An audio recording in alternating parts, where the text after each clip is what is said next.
All right, to the late games, a good one. Rams at home against Seattle, trying to wrap up the division. 9.5 and 50.5 the total. They won at Seattle the first meeting, 33-31. Remember, McVay went for it deep in his own territory on fourth down, which was the right move. Kupp and Cooks left early with concussions. They still moved the ball at will. So did Seattle. Wilson had 3 touchdowns.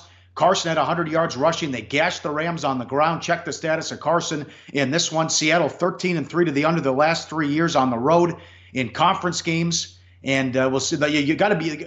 It's a lot of points, especially with how bad the defense has been, and they're hunting and throwing at Peters exclusively here. But you have to like the spot, at least a motivated Rams team. After a horrible job, they got embarrassed by the Saints, and Peyton and everybody calling them out afterwards as they dropped 45 on them.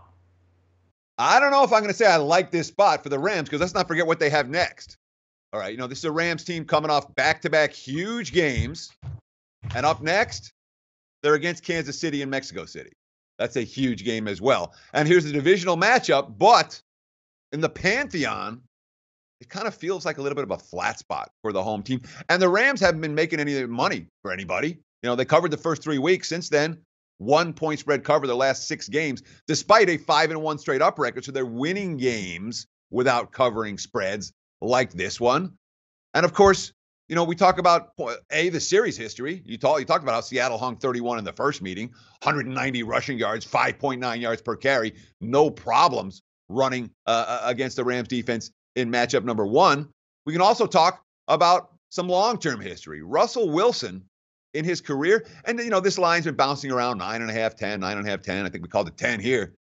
He's never been a double-digit underdog at any point in his career. First time that he's been in this role. He has been a good dog, 4-0 ATS, catching a touchdown plus so far in his career. So, Wilson's been pretty good. He's thrown 11 touchdowns in his last 93 attempts. And the Rams, with Marcus Peters getting burned again last week, that secondary is vulnerable. I'm in no rush to lay here with LA, even though in theory it's supposed to be a bounce-back spot. Seattle's shown they can hang with this team already this season. Last year it got ugly. I will disagree with you. It's a big game for the fans, but it's NFC against AFC. The Rams need to get the 1 seed. You don't want to go to New Orleans for the NFC title game, and home field's important, and wrap up this division as soon as possible. Like the show? Help us keep the lights on. Please make sure to comment, share, and subscribe to all the Sportsbook Review videos. Thanks so much. Best of luck. Enjoy the games.